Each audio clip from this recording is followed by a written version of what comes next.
요한일서 말씀을 쭉 강해하면서 나누고자 합니다. 저희가 이 말씀을 나누는 것은 시기적으로 저희 교회가 행복한 공동체를 우리가 꿈꾸고 소망하는데, 이 말씀을 통해서 하나님이 우리 교회가 어떤 공동체가 되었으면 좋겠는지 소원하시는지를 이 말씀 속에서 우리가 주의 음성을 듣는 시간을 가질 거고요. 그래서 이 말씀을 통해서 우리가 이런 것들을 통해 하나님 앞에 행복한 공동체, 제가 오늘 이 요한일서 말씀의 기준으로 놓으면 사귐의 공동체, 그런 공동체를 같이 만들어 보고 싶은 소망을 담았습니다. 그래서 이 말씀 같이 나누게 되었어요. 요한을 생각을 하면 이 요한이라는 사람은 예수 그리스도를 선물로 받았단 말이에요. 그런데 자신 안에 가진 이 예수 그리스도, 그 예수님을 나에게 보내주신 것을 생각을 할 때 마음이 막 뜨거워져요. 그러다 보니까 이렇게 말하는 거죠. 엄청난 감격이 있는데요. 오늘 요한일서 1장 1절 말씀입니다. 어떻게 시작을 하냐면, 태초부터 있는 생명의 말씀에 관하여 우리가 들었고 눈으로 보았고 그리고 손으로 만졌다. 지금 이 목소리가, 여러분, 우리가 그냥 간과하면서 읽을지 모르겠지만 지금 요한의 목소리는 상당히 떨리는 거예요. 그리고 감격이 있고요. 그리고 단순히 어떤 교리를 전하는, 이론을 전하는 어떤 추상적인 사상을 말하는 것이 아니라, 어떤 신학자로서 딱딱하게 말하는 것도 아니라, 자기가 경험한 예수님을, 이 예수님을 직접 보았던 사람이죠, 요한은. 그래서 그 예수님을 전하는 겁니다. 그의 눈에 비쳤던 예수님, 그의 귀에 들렸던 예수님의 따뜻하고 부드러운 음성, 그의 손이 만졌던 예수님의 그 따스함, 이것을 요한은 경험했기 때문에 이 가슴이 벅차서 내가 경험한 분은 이런 분이었다고 지금 그 복음에 대해서 얘기해 주고 있는 겁니다. 그런데 1절 말씀을 보니까 이 예수님을 뭐라고 표현하고 있냐면, 태초부터 있는 생명의 뭐라고요? 말씀이다. 태초부터 있는 생명의 말씀이다. 아주 오래전부터, 세상이 창조되기 전부터 있었던 생명, 이 말씀을 들으면 살아나는 거예요. 그런데 그 말씀이 육신이 되어서 우리의 손으로 보고 눈으로 듣고 만질 수 있는 그런 생명을 입고 이 세상에 오셨다라고 얘기하는 거죠. 이분이 누굴까요, 여러분? 이분이 바로 예수 그리스도십니다. 그런데 우리가 하나님이 과연 우리를 사랑해? 그분이 우리를 사랑한다라고 말은 많이 들었지만 진짜 사랑하는 걸 우리가 어떻게 알아? 그런데 태초부터 있었던 그 생명에 관한 말씀이신 예수님이, 진짜 하나님이 우리를 말로만 사랑하시는 것이 아니라 진짜 나타나신 바 된 거죠. 사랑이 우리에게 확증이 된 거죠. 나 이만큼 너희를 사랑해. 하나님이신 분이 사람의 몸을 입고 이 세상에 오실 만큼 그만큼 우리를 사랑해. 이 생명의 말씀이 우리에게 진짜 전해진 거예요. 누굴 통해서? 예수 그리스도를 통해서 전해졌습니다. 그래서 이 보냄을 받아 하나님 아버지로부터 이 세상에 사람의 몸을 입고 오신 이 생명의 말씀, 딱 보면, 이분을 느끼면, 만나면 하나님이 진짜 사랑이 맞구나, 나에게 진짜 사랑을 말씀하시네, 알게 되는 이 말씀을 경험하게 되었던 거죠, 요한이요. 그게 복음이라는 거예요. 그래서 2절 말씀을 보니까, 이 2절 말씀 같이 한 번만 읽어보겠습니다. 시작.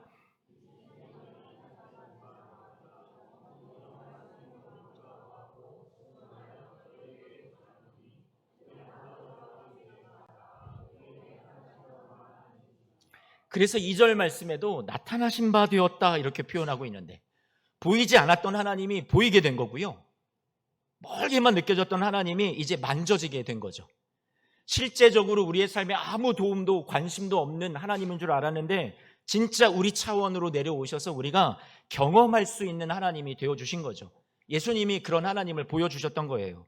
그런 하나님의 사랑을 들려주셨던 거고요. 추상적인 어떤 그림자가 아니에요. 어떤 그냥 구름으로 뜬구름이 아니에요. 진짜 우리의 삶에 실제 임하시고 역사하셨던 거예요. 그래서 지금 요한은 이 복음이라는 것을 무엇이라고 우리에게 말씀해주고 있는 거냐면, 한마디로 표현하면 복음은 사건이라는 거죠.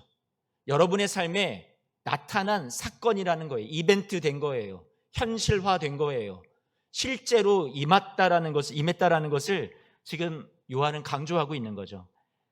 그래서 이 복음이 여러분 실제로 여러분의 삶에 진짜 찾아왔다라는 것을 요한은 강조하고 있는 거고요.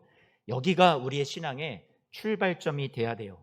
우리가 믿는 게, 여러분들이 신앙생활을 하는 게 그냥 단순하게 어떤 교리, 어떤 뭐 이론, 그냥 성경의 이 책에 있는 글자, 이게 아니라 제가 진짜로 바라기는 여러분의 삶의 그 예수님이, 여러분이 믿는 그 주님이 여러분도 만져지고 들려지고 경험되어지는, 보여지는 그런 실제적인 여러분의 신앙생활이 되시기를 축복합니다. 정말 우리가 신앙생활 하면서 나도 진짜 하나님을 좀 만나봤으면 좋겠다, 하나님을 경험해봤으면 좋겠다 하시는 분들이 얼마나 많이 있습니까? 인생의 그 모진 고난 앞에서 진짜 하나님이 내 삶에 함께 하시고 실제 하신다라는 것을 우리가 느낄 수만 있다면 이 삶이 아무리 힘들어도 우리가 이 삶을 넉넉히 이겨나갈 수 있게 되지 않을까요? 주님이 실제로 나의 삶에 동행하시는 것을 내가 정말로 알게 된다면 이 세상의 어떤 부귀영화가 나에게 다른 어떤 것들이 형통이 찾아오지 않는다 해도 진짜 주님이 나의 삶을 진짜 함께 하시는구나라는 걸 알게 된다면 얼마나 좋을까. 저는 여러분들의 삶이, 여러분들의 신앙이 꼭 그 하나님을 만나시게 되길, 너무 멀리만 느껴지는 분들이 지금도 계시다면 여러분들이 이 신앙생활을 해 나가시는 여정 속에서 정말로 하나님이 나를 이렇게 사랑하신다고 여러분들이 실제로 보고 느끼고 만지게 되시는 그런 삶의 크고 작은 경험들이 꼭 있게 되시기를, 그래서 힘도 내보시고, 그래서 어깨도 펴시고, 그래서 당당하게 이 삶을 살아가 보시는 여러분들이 꼭 되시기를 부탁을 드립니다. 아니, 제가 하나님 앞에 부탁을 드리는 거예요. 하나님, 정말 꼭 그렇게 좀 알 수 있게끔 만나주시고 경험할 수 있게 도와달라고 오늘 말씀을 쭉 묵상을 하면서 여러분들에게 이런 얘기를 해주고 싶다는 생각이 들었던 겁니다. 그렇지 못한 분들이 계시다면 조금만 더 주님의 시간을 기다려 보시면서 주님이 꼭 여러분의 삶에 임재하시고 경험되어지는 일들이 은혜로 나타나시기를 소망해 봅니다. 요한은요, 지금 예수 그리스도를 알아야 된다라는 걸 강조하는 거거든요. 지금 왜 이런 얘기를 자꾸 하는 거겠어요? 왜 그 태초부터 있는 생명의 말씀이 우리에게 전해졌고 우리가 그것을 보았고 만졌고 들었고 그것을 내가 너희에게 지금 전하고 있다, 왜 이 얘기를 강조하는 걸까요? 여러분 안에 예수님을 믿으면서도 이 영원한 생명, 그리고 말씀 되신 그분이 내 안에 들어와 있다라는 걸 모르고 깨닫지 못하고 살아가는 그리스도인들이 많다라는 거죠. 그래서 믿는 사람들이 낙심하는 거거든요. 세상을 사랑하고 내 인생은 실패했다고 교회를 떠나는 사람들이 지금 이 요한일서 말씀의 배경이 되는 그 당시의 사람들이 그랬어요. 그러다 보니까 요한은 너무 안타깝습니다. 아니, 우리 안에 분명히 주님이 실제적으로 오셨고 역사하셨고 우리를 사랑하셔서 찾아오신 분이 맞는데, 지금 이 성도들이 예수님을 믿는다라고는 하지만 세상이 너무 커 보이고 세상 앞에서 내가 믿고 있는 내 안에 계신 예수님은 너무나도 작아 보이고 이 내 안에 계신 예수님이 아무 쓸모 짝이 없어 보이는 그러한 예수님이라고 느껴져서 교회를 떠나는 사람들이 있었고 그렇게 실망하는 사람들이, 낙심하는 사람들이 있었던 거죠. 그러한 때에 요한은 강렬하게 지금 이 말씀을 선포하고 있는 거예요. 우리가 살 길이 뭐냐? 우리가 살 길은 우리 안에 들어오신 이 예수를 분명히 아는 것이다. 그것이 살 길이다. 그것이 고난 앞에서 우리가 세상을 이길 수 있는 길이다라고 얘기해 주는 거죠.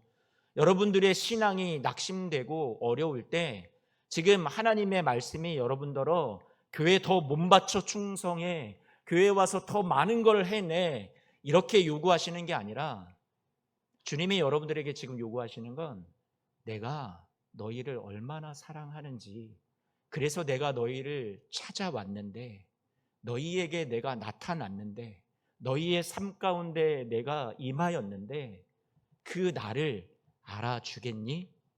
내가 너의 삶에 끝까지 동행할 거야. 이렇게 우리에게 지금 말씀해주고 있다라는 거예요.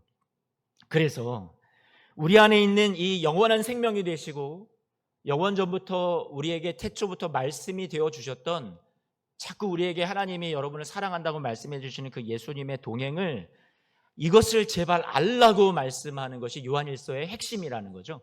그래서 요한일서가 쓰여진 이유에 대해서 이 사도 요한이 분명하게 밝히고 있는 성경 구절이 있어요. 요한일서 5장입니다. 같이 함께 한번 말씀을 읽어봤으면 좋겠는데요. 5장 12절이고 13절 말씀입니다. 12절부터 같이 한번만 읽어볼까요? 시작.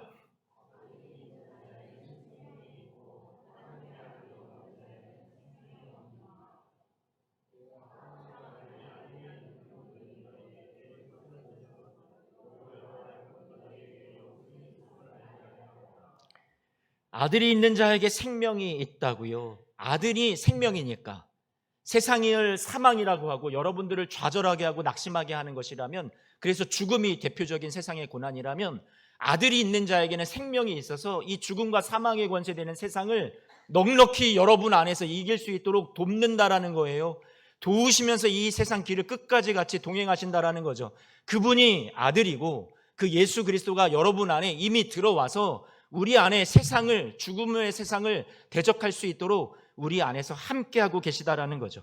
그래서 그것이 너희에게 있다라는 것을 알게 하려고, 왜 이것이 우리에게 있는데 이것을 깨닫지 못하고 이것을 사용하지 못하고 세상에 그렇게 패배자처럼 낙심하고 두려워하면서 그렇게 살아가느냐. 이렇게 사는 게 아니야. 우리는 세상을 이길 수 있는 자야 말하면서 우리 안에 영생이 있음을, 우리 안에 생명이 있다라는 것을, 우리 안에 아들이 있다라는 것을 당당하지 않냐고 여러분들에게 이 사도 요한이요, 여러분 그렇게 살 수 있다고 그렇게 여러분들을 축복하면서 쓴 편지가 뭐라고요? 말씀이, 성경책이 바로 요한 1서 말씀입니다. 우리의 문제는 예수를 믿었으나 나에게 영원한 생명이 있음에도 불구하고 그것을 모르는 채, 모르는 마냥 살아간다라는 거죠. 안타까워서 이 말씀이 우리에게 그것을 알게 하려고 쓰여진 겁니다. 아무리 맛있어 보이는 빵이 있어도, 영양가가 아무리 많아도, 손에 쥐고 있어도 먹지 않으면 소용이 없고 힘이 나지 않듯이, 우리가 예수의 생명을 가지고 있어도 내가 그 예수의 생명을 내 것으로 누리지 못하고 여러분들이 그것을 내 안에 양식으로 삼지 않는다면 우리가 세상을 이길 수 없는 것이 이 모습과도 같을 수 있습니다. 생명의 말씀 되신 예수님이 우리에게 이미 선물로 주어졌어요. 그 아들 안에서 영원한 생명도 우리에게 주셨어요. 세상을 이기신 분이 우리 안에 계시는데 여러분, 무엇이 두렵겠습니까? 우리가 이런 분을 가졌다면 세상을 우리가 다 가지지 못한다 한들 우리가 불행한 사람일까요? 아니요. 요한은 그래서 뭐라고 얘기하냐면요, 우리가 나중에 가서도 말씀을 나누게 될 내용들이지만 요한 1서 4장으로 한번 가볼까요? 요한 1서 4장입니다. 여러분 같이 성경을, 이게 또 찾는 게 또 재미가 있어요. 같이 성경을 한 번만 좀 찾아보시면 392쪽입니다. 신약성경 391쪽, 2쪽 될 것 같은데요. 1쪽부터 찾아보시죠. 요한일서 4장 4절입니다. 요한일서 4장 4절 같이 함께 봅니다. 성경 읽기가 불편하신 분들은 앞에 스크린 보셔도 좋습니다. 4장 4절 같이 한 번만 읽어볼까요? 시작.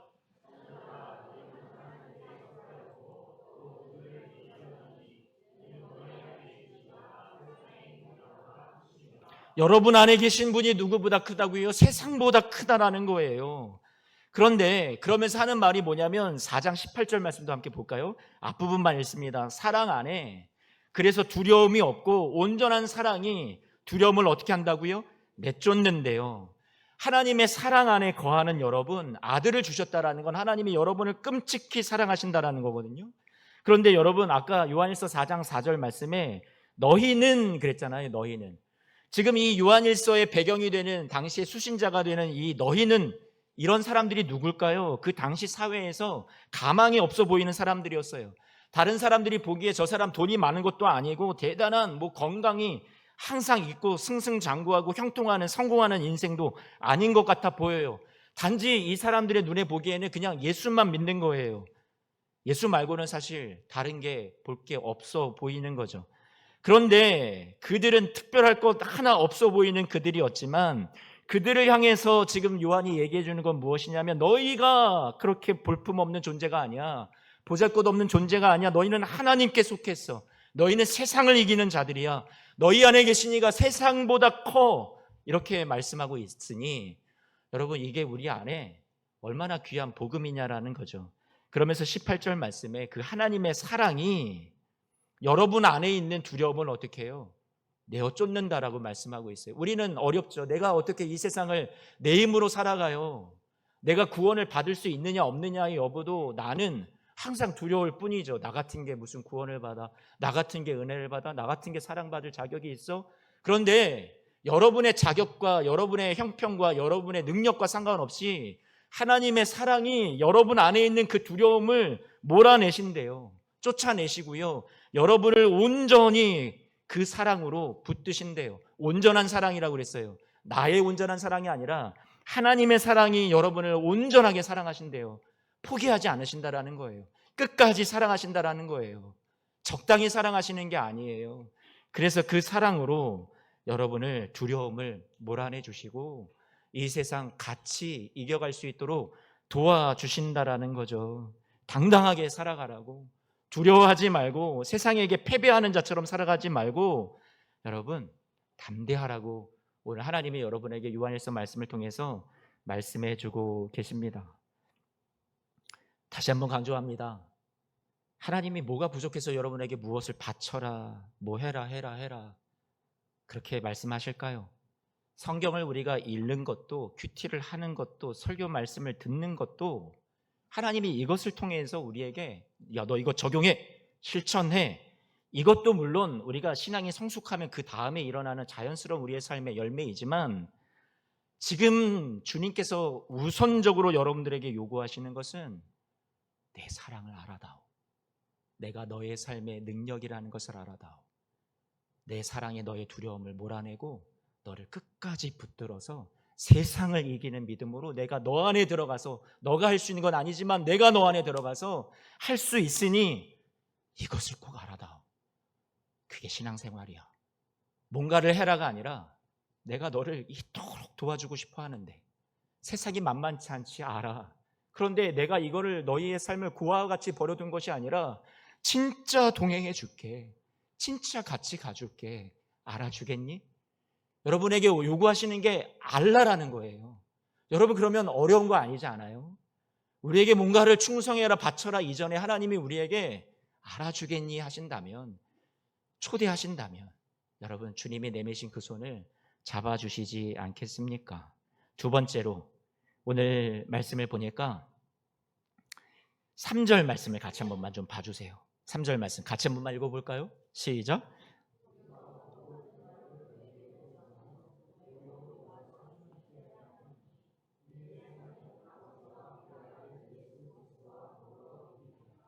한번 여러분 이 요한일서 말씀이 어떻게 시작됐는지를 한번 보세요. 1절, 2절 말씀에 영원한 생명의 말씀, 태초부터 계셨던 그 말씀이 영원한 생명이신 분이 예수님이 이 세상에 우리를 찾아오셨다. 그래서 이게 찾아오셔서 어디를 향하고 있어요? 2절 말씀에 보니까 요한이 먼저 보았대요. 증인이에요. 그래서 이것을 전해주고 싶은 거예요. 누구에게? 이 요한일서를 받게 되는 지금 여러분들도 요한일서 말씀을 받고 있잖아요. 이 말씀을 듣는 여러분들에게 이걸 전해주고 싶은 거예요. 이 예수님을. 이 예수님이 우리를 찾아오셔서 결국 무엇을 목적지로 삼고 있냐면 그 목적 골이 어디예요? 지금 목적지가 있어요. 어디로 지금 가고 있는 걸까요?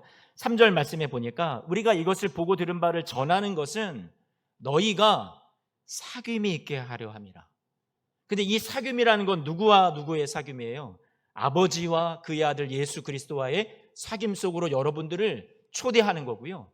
또는 우리와 그랬으니까 이 요한과 함께 있었던 그 제자들의 무리와 동역자들과 여러분들이 함께 사귐 속으로 들어왔으면 좋겠다. 다시 표현해서 쉽게 말해서 지금 이 요한일서 말씀을 통해서 지금 우리에게 요한이 던져주고 있는 메시지, 예수님이 이 세상에 찾아오셨는데 왜 찾아오셨냐? 결국 우리를 데려가고 싶은 데가 있대요. 그게 뭐냐면 사귐 속으로. 어디 속으로요? 사귐 속으로. 헌신 속으로요? 충성 속으로요? 아니요. 어디 속으로요? 사귐 속으로. 여러분 얼마나 따뜻한 초청입니까? 주님께서 저와 여러분들에게 그것을 원하세요. 사귐이라는 단어는 헬라어로 보면 코이노니아를 쓰고 있는데 우리는 이 말을 친교라고 번역을 자주 합니다. 뭐 친교, 그럼 뭔가 이렇게 느껴져요. 우리 예배 끝나고 가서 식사하시고 우리 차 한잔 하면서 이따가 뭐 또래 목장도 있겠지만 식사하면서 우리 친교하죠. 그런데 이 코이노니아라는 이 사귐, 오늘 3절 말씀을 보니까 번역이 되게 멋있어요. 뭐라고 번역이 되어 있냐면 사귐이 있게 하려 함이라. 코이노니아를 사귐이라고 했어요. 친교보다 멋있어요. 친교는 약간 되게 표면적인, 피상적인 어떤 그런 활동의 느낌이라면 이 사귐이라는 건 뭔가 내 것을 막 나누고 내 것을 양보하고 용서하고 더 품고 그런 뭔가 깊은 의미가 담겨 있다라는 거죠. 그래서 사귐이라는 번역이 참 마음에 듭니다. 사랑하는 성도 여러분, 우리가 이 사귐 속에 들어가는 것이 주님이 여러분들을 데려가고 싶은 신앙의 어떤 목적지예요. 사도 요한이 여러분을 또 거기까지 데려가고 싶어 하기도 하고요. 주님의 소원이자 요한의 소원이기도 해요. 그런데 이 코이노니아를 다른 성경들을 보잖아요. 오늘 말씀에는 사귐이라고 번역되어 있는데 다른 데는 참여한다. 내 것을 어떤 물건이나 소유 재산을 나눈다, 연보한다, 섬긴다 이럴 때 코이노니아 이렇게 씁니다. 그러니까 우리가 교제라는 걸 뭐 차 한잔 나눠 이 정도로 쓰는 이 단어가 아니라 성경에서 말하는 사귐이라는 건 뭐예요? 내 것을 진짜 나누는 거예요. 내 삶을, 내 시간을, 내 몸을 나누는 거란 말이에요.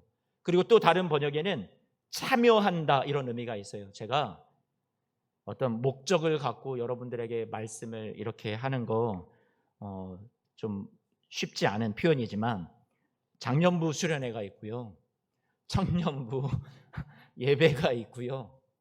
그리고 우리 남전도회 단합대회가 있고요. 참여하는 게 뭐라고요? 사귐입니다. 오늘 성경에서 여러분들을 데려가고 싶어하는 그 목적지 어디예요? 그 교제, 친교, 사귐, 코이노니아 여기로 하나님이 예수님을 보내주신 이유와 그 목적이 방향하는 바가 어디냐면 사귐 속으로 여러분들을 데려가고 싶어하는 거죠. 그래서 여러분들에게 동참하시기를 참여해 주시기를 다시 한번 부탁을 드려봅니다. 요한은 이 편지에서 사귐에 대해서 여러 번 말을 하고 있는데 우리 요한일서 1장 6절 그리고 7절 두 군데를 한번 같이 읽어볼까요? 만일 우리가 하나님과 뭐라고요? 사귐이 있다고 여기도 사귐을 강조하죠. 7절 말씀도 볼게요. 그런데 빛 가운데 계신 것 같이 우리도 빛 가운데 행하면 우리가 서로 무엇이 있다고요? 사귐이 있고 그러니까 지금 요한일서 말씀에서 이 사귐이라는 걸 엄청 강조하고 있다는 걸 여러분들이 한번 눈여겨보시고 요한일서 말씀에서는 이 사귐, 교제 이거 되게 중요하게 얘기하고 있는 거구나 알았으면 좋겠습니다. 교회에서요 우리가 무엇이 성장입니까? 뭐 교회의 숫자가 많아지는 거 교회의 뭐 예산 규모가 더욱더 커지고 크기가 교회가 막 증식되어 가는 것 그것도 성장으로 볼 수는 있겠죠. 하지만 하나님께서 꿈꾸시는 본질적인 성장은 그것보다는 여러분 오늘 말씀에 의하면 관계가 깊어지는 거예요. 우리 교회에 야 너희 예수소망교회 진짜 사귐이 있냐? 이걸 물어보시는 거죠. 오늘날 많은 교회가 숫자와 크기에 집중하지만 지금 요한을 통해서 하나님이 말씀하시는 것은 교회의 본질이 뭔 줄 알아? 우리가 왜 모이는 줄 알아? 내가 왜 예수를 보내는지 알아? 너희 안에 사귐이 있게 하려 함이야. 이걸 말씀하신다라는 거예요. 사랑하는 성도 여러분, 우리 교회가 단순히 예배를 드리는 장소가 되는 것만을 원치 않습니다. 예배 중요하죠. 그런데 예배가 있었다면 진짜 사귐이 있어야 되는 거예요. 우리가 진정한 이 코이노니아가 우리 예수소망교회 안에 꼭 있게 되시기를 지금도 많이 애써주고 계세요. 여러분들 노력하고 계세요. 하지만 지금보다 더 우리가 힘써서 행복한 공동체 정말 우리가 만들어 갔으면 좋겠습니다. 예를 들어서 구약의 백성들이요 노예로 살았거든요. 그런데 그 과거의 노예의 삶에서 벗어나서 그 종속돼 있었잖아요. 불행했잖아요. 밖으로 건짐을 받았어요. 그런데 이제 교회라는 단어를 성경적으로 쓸 때 성경에 교회라는 표현을 쓰는 단어가 에클레시아 이렇게 표현하거든요. 근데 에크라는 건 밖으로, 클레시아라는 건 부르다 이런 의미라서 에클레시아는 밖으로 불러냈다, 밖으로 건져냈다, 이런 의미예요.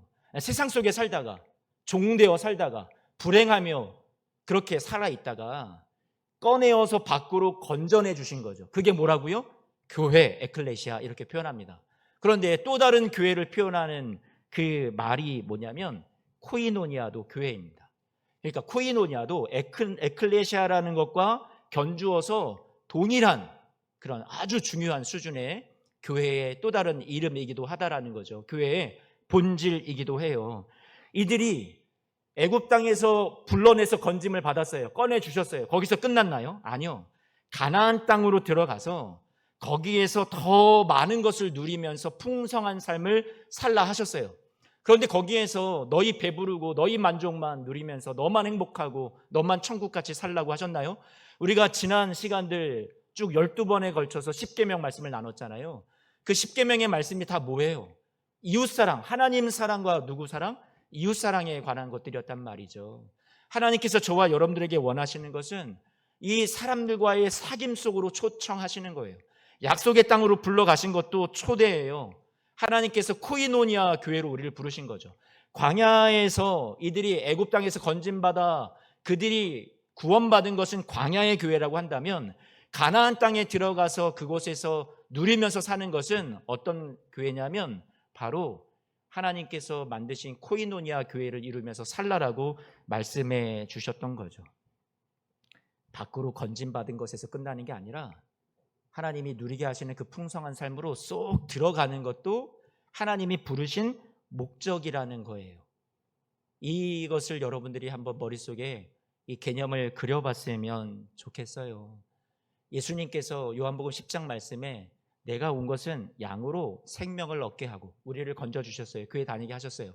거기서 뚝 끝나지 않으셨고요. 그 다음에 하신 말씀이 더 풍성하게 하려는 것이라 라고 말씀하셨어요. 여러분들을 건져주신 것에서 끝나는 게 아니라 이 세상 여러분들 혼자 살아가지 않도록 주님이 내가 동행할게, 너를 더 풍성하게 앞으로 이후의 구원의 완성이 이루어지는 날까지 내가 너의 삶을 돌볼 거야, 사귐 속으로 갈 거야, 널 데리고. 주님이 우리를 그렇게 초대하셨다니까요. 그리고 주님께서 여러분들을 그렇게 멋진 동행을 통해서 승리자로 만들어 가시기를 원하신다라는 거예요. 고린도전서 1장 9절 말씀 같이 한 번만 볼게요. 고린도전서 1장 9절 같이 한 번만 읽어볼까요? 시작.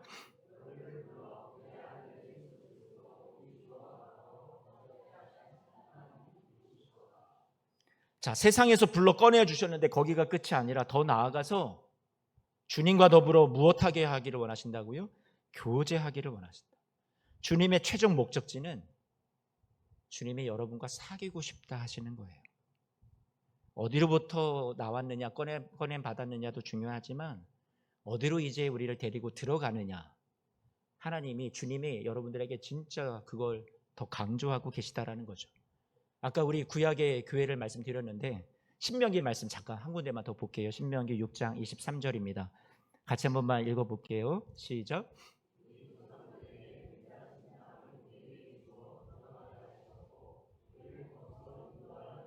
거기서 인도하신 이유가 뭐예요? 애굽 땅에서 종되었던 옛날의 삶에서 데리고 어디로 들어가요? 들어가시는 게 목적이란 말이에요. 하나님께서 여러분들을 왜 예수님의 생명과 맞바꾸어 구원해 주셨어요? 왜 여러분들을 교회로 불러주셨어요? 광야에서 그냥 계속 맴도는 방황하는 인생, 아 이게 끝인가 봐, 나를 구원해 주신 건 감사한데 이후에 내 삶은 돌보시지 않나 봐, 왜 나에게 이런 어려움이 있지, 이런 질병이 있지, 왜 나에게 이런 고난이 있어, 이런 문제가 있어, 이런 삶으로 여러분들을 버려두신 것이 아니라 이끌어내셨다면 데리고 들어가시는 것까지 하시겠다라는 거예요. 우리를 패배하는 삶으로 끝내시지 않겠다라는 거예요. 두려운 삶에서 끝내시는 것이 아니라 주님과의 사귐을 통해서, 주님의 동행을 통해서 하나님이 여러분과 내가 같이 걸어가주고 싶어서 널 부른 거야. 나에게 무엇을 해내라고 요구하려고 내가 널 부르고 구원한 게 아니야. 너 이 인생을 혼자 걸어갈 수 없는데 내가 같이 사귀고 같이 걸어가주고 싶어서 그게 너에게 따뜻한 동행이 되어 줄 거니까. 그러면 이 세상 어렵지만 살아갈 수 있으니까. 주님이 여러분을 그렇게 부르셨습니다. 말씀을 정리하고 맞춰봅니다. 사랑하는 성도 여러분, 요즘은 우리가 사람들이 개인에게 많이 집중하고 자신 중심으로 생각을 많이 하는 세상입니다. 무엇을 교회에 와서 받아도 내 은혜, 내 위로. 그런데 여러분, 하나님이 목적이 되고 하나님이 주인이 되고 하나님이 이유가 되는 예배에 점점 보기가 어려워집니다. 여러분, 예배는 하나님을 알아가는 시간이에요. 아까도 말씀드렸죠. 뭔가를 막 실천해, 또 충성해, 헌신해, 바쳐. 하나님이 그걸 오늘 여러분들에게 우선적으로 원하시는 게 아니라 오늘 여기 와서 누려라. 내가 누구인지, 내가 너희에게 무엇을 지금 말하고 있는지, 사랑을 말하고 있지 않니? 그걸 받아 누렸으면 좋겠다. 그것이 너희에게 힘이 되었으면 좋겠어.